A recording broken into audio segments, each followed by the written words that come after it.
Welcome to Fishing for Bees. My name is Rick. My beautiful wife Elena is behind the camera today if you're new to the channel. So today I'm going to go over how I build hive stands. These are not just hive stands I use in this yard, the Nuc yard. They're also hive stands that we use in our production yard, which are holding probably 12 to 1,500 pounds on each one of them with no issues at all. So I decided to go with the same plan here in the yard. Some of the reasons why I like these hive stands is the versatility of it. It's not designed specifically for a nuc or specifically for a deep where you have a problem putting something else on it, switching them up between nucs and deeps, or even swarm traps. This channel is all about catching bees, so my swarm traps are in use on hive stands a lot, and I need the versatility of the way I can position things. If I have a hive stand that is designed just for a deep, there's not much more I can do for it unless I want to put a piece of plywood down. Bad weather. In your beekeeping journey, you're going to come across bad weather. If you have a wonky hive stand with honey supers on it, which is now probably more top heavy, and it weighs several hundred pounds and bad weather comes through and it blows it over because of your hive stand, you're going to be dealing with a problem. You're going to be dealing with angry bees, loss of product, and just a plain mess. Take your time when you're building your hive stand. Even if it's not this hive stand, if you take some ideas from this, you want durability. You want to plan for the bad weather. These have survived bad weather for me in the production yard and here, and that's one of the reasons why I like them. As I mentioned earlier, strength in our production yard, it's got to be 1,200 pounds during honey production. Like I said, if not 1,500 pounds on each one of these 8-foot stands. They hold up, so strength is important. Longevity, you don't want to put your time into building a stand that's only going to last you a couple years. Again, these have lasted a long time in our production yard, but you have to take the time when you're building them to achieve the longevity. If you shortchange yourself in the beginning of building your hive stand, you're going to realize that probably during a honey flow, probably with several hundred pounds now on the ground in a situation that you want to try and avoid. Back to the weight of these, safety. I feel that these are safe. When I put this in and there was nothing on it, I walked back and forth on it, felt no wobbliness, no instability, and that's how I test them. So safety, you're dealing with bees that can be angry, that can be hostile, and they certainly don't like their hives being tipped over on the ground. If you're dealing with that situation, especially if you're in an urban area and your colony is now tipped over in your subdivision, you're going to deal with a problem. So take your time now, as I said before, building these for safety. Price. There are some materials you'll see in this video that I had on hand. Cardboard, some wood for the footings, but other than that, the landscape timbers are currently in 2024, $7 each at Home Depot. The cinder blocks are $2 each. So 30 bucks even. We got 16 in cinder blocks and we got 14 in timbers. For 30 bucks, you have a hive stand that will hold 4 deeps. You kind of can push out a little bit more. Obviously you can put a nuc here and there, and I don't like to slide everything close together, but I believe if you slide everything close together, you're actually close to fitting 5 deep. I don't like that. I like things spaced, and you'll see why. For 30 bucks divided by 8 nucs, it's minimal cost. For 30 bucks divided by 4 deeps, again, it's minimal cost. I see these hive stands that are designed specifically for deeps. They're welded together, they got legs, they're nice, they got great workmanship. They're designed for 1 deep, and they're expensive. So for 30 bucks, you have a lot more versatility. I feel that you have a lot more stability than single legs going down on the ground. You have footings for secure placement. The problem with the single legs, I don't have it here, this is all clay, but the problem with the single legs is if you get one side that starts to tip in honey production, it's all coming over, and that's even not in inclement weather or bad weather. If your footing is not good, you're going to find it out later on, maybe not the first year or year 2, year 3, at a time that you don't want to find it out. 18 inches is commonly known as the skunk rule. So what we mean by 18 inches is the entrance of your colonies being 18 inches off the ground. The reason for that is anything below 18 inches, or especially if you're keeping on pallets, a skunk can lay in front of that entrance scratch that entrance and eat bees one by one as they come out to defend that colony and not care anything about it being bees. But if you make it 18 inches, a skunk has to get up on its hind legs, scratch at the entrance, exposing its underbelly, and it won't last long. I've never had a problem with skunks using these stands. These are exactly to the entrance, 18 inches. Not because I designed it or did it anything like that, it just works out with these timbers and these cinder blocks. One of the things I really enjoy the most out of these is that it's basically a built-in frame rest. So if you make sure that this distance is short enough but yet stable enough, you can, while doing your inspections, pull out your frames and lean it on the one you're inspecting or the one right next to it with ease and stability. If this is just designed for one single thing and you have nowhere to put your frames while you're inspecting, then you're forced to maybe have a hanger system, which is perfectly fine, or find another place to put your frames. If you don't pack this out, which I probably end up doing, you'll always have a spot to rest a frame while doing your inspections and then come back to it and reinstall it. So built-in frame rest, no need for any more equipment, and very, very stable. I'm not going to pull this colony apart, but say this is a Nuc configuration, 5/5, or even a deep, or you're in honey production with 10 frame honey supers, doesn't matter as long as you got the space. When you're lifting these off and having to constantly go to the ground, that's a lot of movement if you're doing a lot of colonies and it's rough on the back. Provided you don't pack them full like I've done in the past and you leave space, it's really nice when you're having to get to your bottom boxes to be able to lift off a box and place it right next to it. Obviously a little bit more space would be nice here, but you get the idea. If you have the space available to you, you can set them down and quickly put them back on without having to bend all the way to the ground. Really nice when you have your honey supers on and your 10 frame configurations that weigh 40 to 60 pounds. So one of the things I always talk about with my swarm traps is level, because I use starter strips, and even if you're using plastic foundation, level is still very important. Bees draw based on level. If your frames are tilted at all, obviously this is exaggerated, they will draw based on level and they will miss your frames. Or if you're using plastic foundation, you'll see that this side's drawn out a lot deeper and then this side is not drawn out at all, not deep enough for brood, it's a problem. So level is very, very important. It's a pain in the butt to have to level each one of your individual traps. Putting this in takes time, it takes a shovel, it takes a level, but once you get level, you're good to go across the board. So it's long stretches of level instead of small individual stands. Even if I've done it, even if it's cinder blocks on the ground, they still need to be level. So if I'm having to level, say 4 cinder blocks for each one of my deep colonies, that's a lot of leveling, a lot of shovel work, unnecessary. If you level an 8-foot stretch, then you know that this is level and you're good to go as far as drawing out your frames. Also, in the same vein, we want our colonies to be tilted to the front, right? And it's kind of a pain to do each one of your colonies to tilt them to the front. If you tack down a board on the back side, your colonies, every colony you put on here is tilted to the front. So again, it's long stretches of level, long stretches of tilt.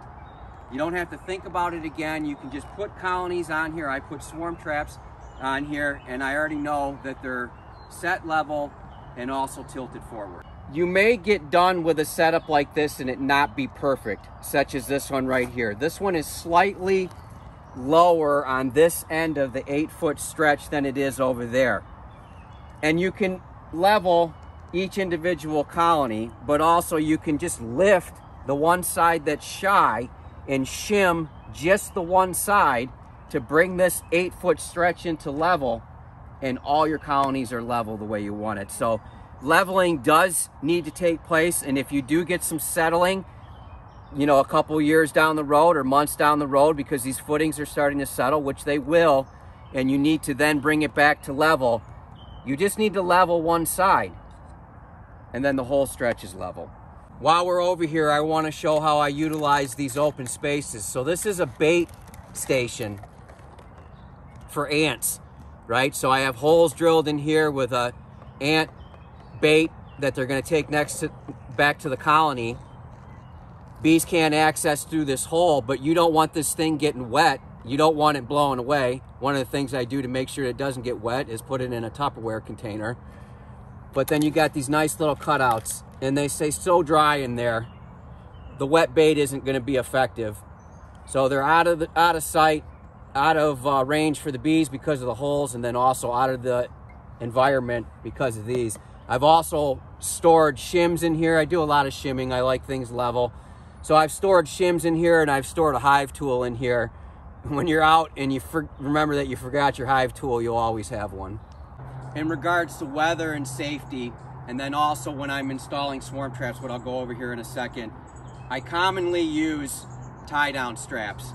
If you're tying down to just an individual metal stand that's welded together with nice legs, and you're using that to bind to in inclement weather, that's not much. Again, it's top heavy. All your honey's up here. That frame doesn't weigh much. And if you're strapping to it, the good news is it's going to stay connected to it, but it's not going to hold it in high winds. Your colony is still going to go over. If that's all you have, do it, because your boxes together are better than apart if it falls over. But with these, I'm able to, I did grab the shorter strap, bind right in to the cinder blocks and ratchet strap them down or pull strap them down. So now I'm tying in to the cinder blocks. If I go around the back side of this wood, I'm tying into the whole frame. I'm tying all my colonies together, making a combined weight of, as I've said before, sometimes over 1,000 pounds that would need to blow over instead of an individual colony blowing over. So safety and stability, these things are great when you find yourself in a situation where you need to put some tie-down straps on because the weather's coming. It's better to plan ahead before the weather, have a plan before the weather, than being out here when you got minimal time to get a situation taken care of with high winds or tornadoes coming through. Also, these timbers are nice, and if you didn't want to go around the cinder blocks or anything like that, if you had intermittent eye bolts to bind into in a case of emergency, I mean, even if you put an eye bolt here and an eye bolt here, and we're forced to just go across the three, again, you're getting more stability than if they're alone. So there's a lot of options as far as strapping them in with tie-down straps. Another reason why I've enjoyed them.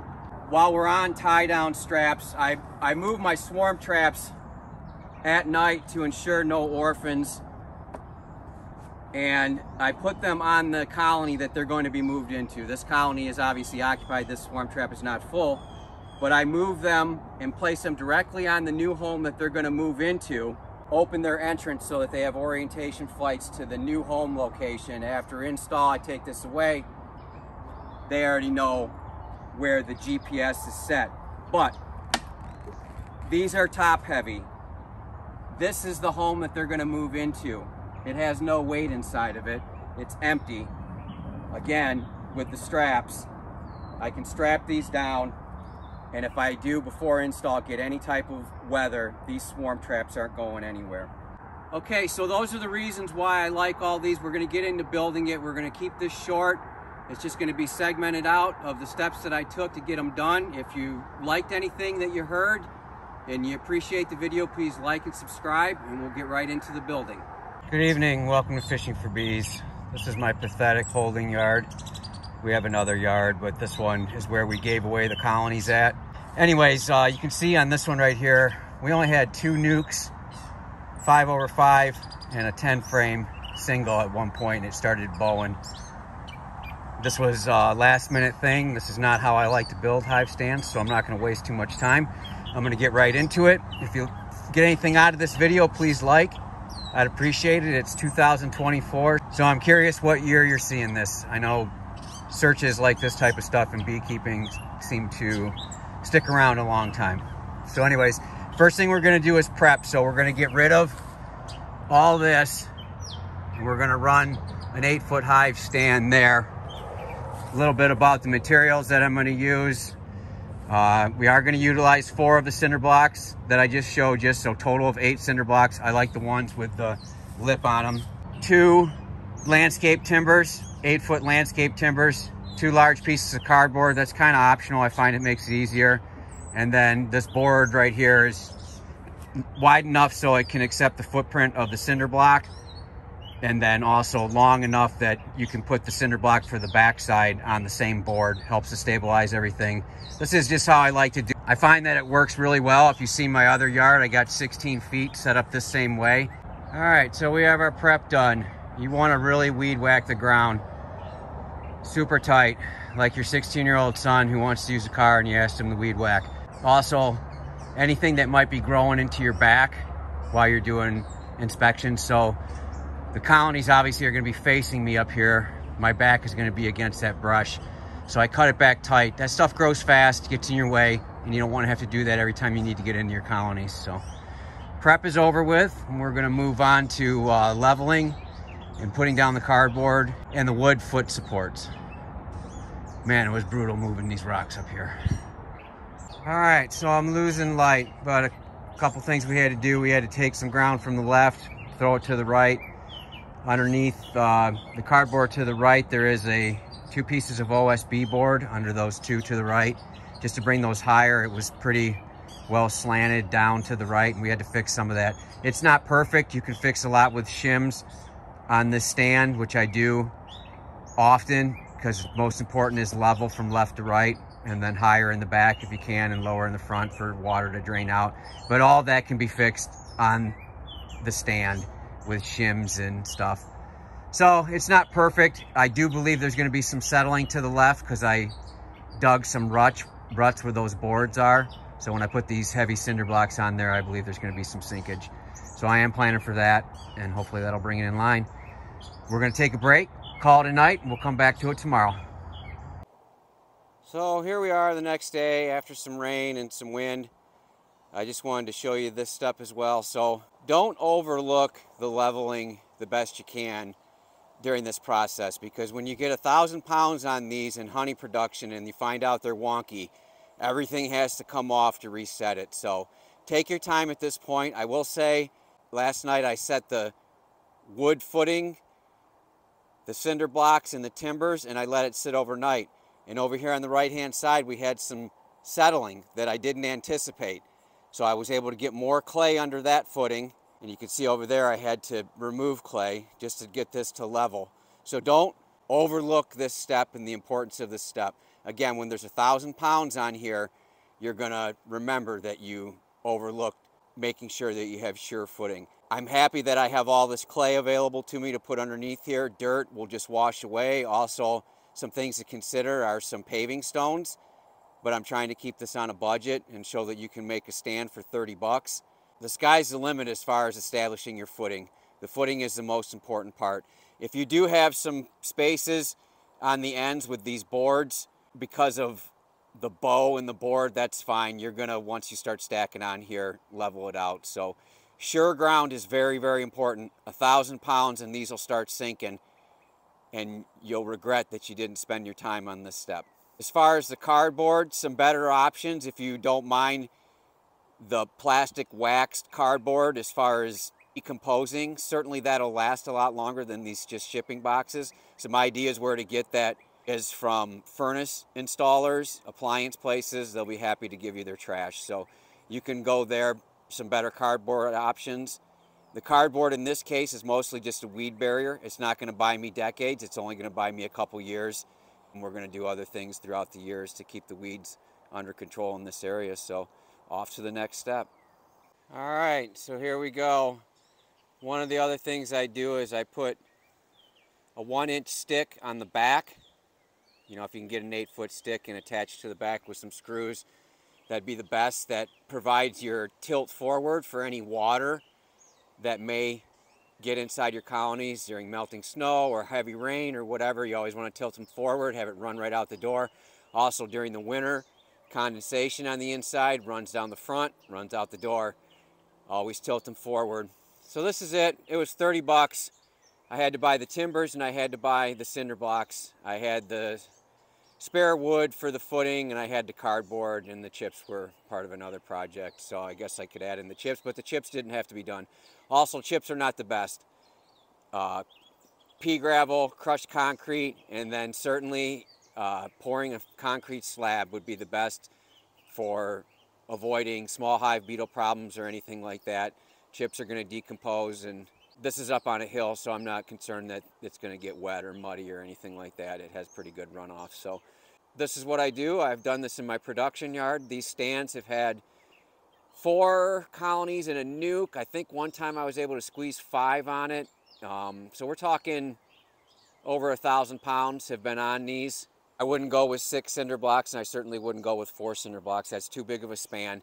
You'll get bow in the middle. The reason why I suggest you do this in beekeeping if you're new is you need to plan for expansion. As I showed you in the intro, there's a lot of reasons why I like them, but planning for expansion is super important. We always think, oh, I'm only going to have 1 colony, oh, I'm only going to have 2 colonies, and then you wake up and you got 16. So on here, you can fit 4 colonies, 4 full-size colonies in a nuke. I'm not even sure how many nukes I can fit on here, but I'll find out because this is my new nuke yard. So if you made it this far, I appreciate you watching and sticking to the end. Again, take your time, do it right the first time so that you don't have headaches years down the road. Ground does settle. Clay is obviously better than soft ground. I'm fortunate that this is all clay up here. Made for putting this up super hard, but in the long run, it'll be for the better. So thanks for sticking around. I appreciate you watching. I hope your bees are well.